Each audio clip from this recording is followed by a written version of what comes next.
recent drill at the ZagOps training facility hosted by Grant County PUD, INCSYS caught up with Hank LuBean, the Power Operations Superintendent at Douglas County PUD, to ask him a few questions about the value of having a military background while working in the power industry.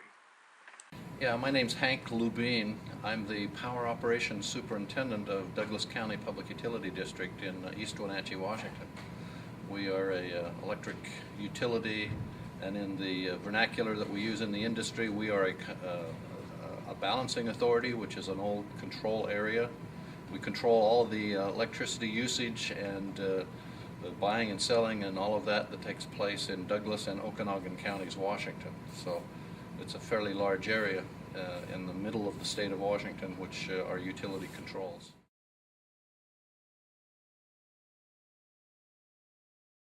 I was in the last group to get drafted during the Vietnam War, and I went into the Coast Guard and spent about 4.5 years in the U.S. Coast Guard. And I started off as enlisted, and then because of some college that I had in electronics, I became an officer after I attended officer candidate school. So I spent 4.5 years on active duty in the Coast Guard. When I got off active duty, I stayed with the military and transferred to the Air National Guard, and was given a commission with the Air Force, which is the Air National Guard, as an officer. And the duty station that I was in was basically a portable air traffic control system. It was called a Tactical Control Unit. It was the 105th TCS, Tactical Control Squadron. And I spent 16 years with them. And I came up through the ranks, and when I was promoted to Lieutenant Colonel, I was basically promoted out of a job, and so that's how I got out. But I spent 21 years in the military.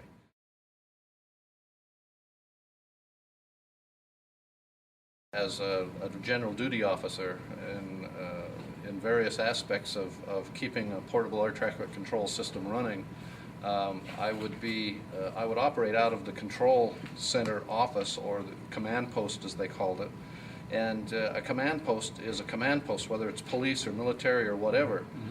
So I had a number of years of experience in that command post, showing us how to, and participating and learning how to control various aspects of emergency conditions.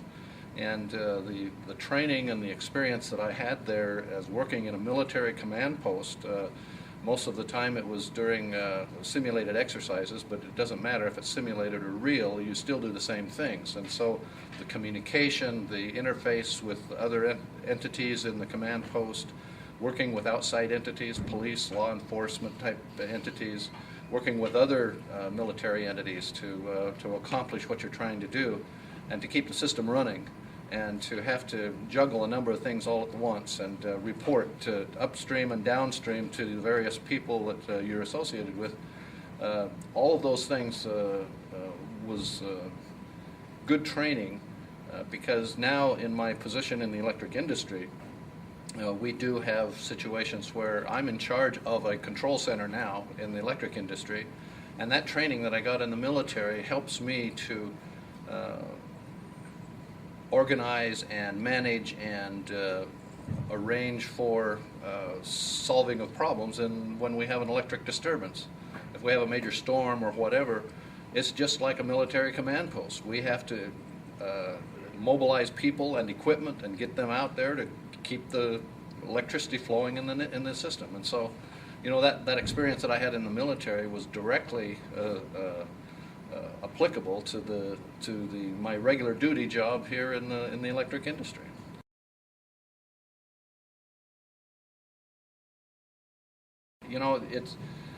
The electric industry is a little bit tough to get into. You have to have experience, and the kind of experience that you get in the military of participating in emergency types of exercises is appropriate experience. And if you somehow or another couple that kind of training and that kind of reactionary experience with some formal training at school or even on the job through some sort of apprenticeship or some sort of other kind of an arrangement like a proctoring or internships or something like that, all of that training is useful because it's really tough to go to a college or a university or even a trade school and learn how to be a system operator, for example, in the electric industry. You almost have to come in already trained, and then you use that and then move on into the system. But I would encourage anyone who's interested in being part of the electric utility industry that has been in the military, especially in an environment like Iraq or Afghanistan, who has had training in emergency action, whether it's controlling people or controlling things or mobilizing equipment. All of that experience is useful in the electric utility business because, when we have a major storm or something like that, we need to use every ounce of effort that we can to respond quickly and efficiently and get those lights back on. And that military experience is useful.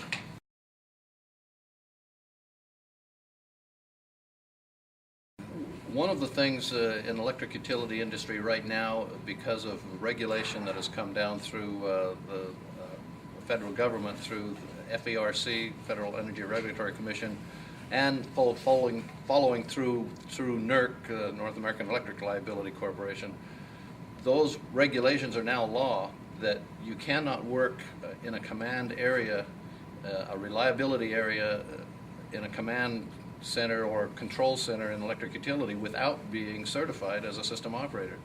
And that 200 hours or so a year that you have to, or that 200 hours every 3 years actually, that you have to maintain that, plus an initial test, it's a big thing. It's a little bit tough to take, but utilities expect people to be trained, and if you have that certification, and if you have military background, and if you've interned or if you've worked alongside of folks in the industry for a period of time to know what you're getting into, and if you enjoy what you're getting into, those four things could be very beneficial to you having a career in the electric utility business, because we're, as managers, looking for people.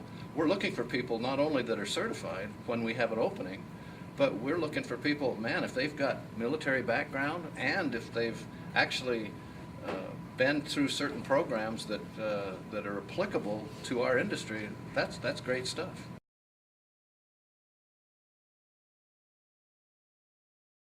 Any little bit of experience would be very useful. If they've been through simulations, even on generic systems, but if they've been through simulations that are similar to our own system, that's even better.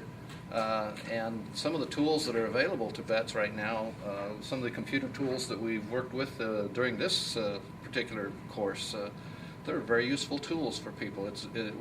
Our SCADA system that we use to control our system back home looks very similar to this, and it operates very similar to it, and that's what we like, and that's how we learn, and that's how the system is managed.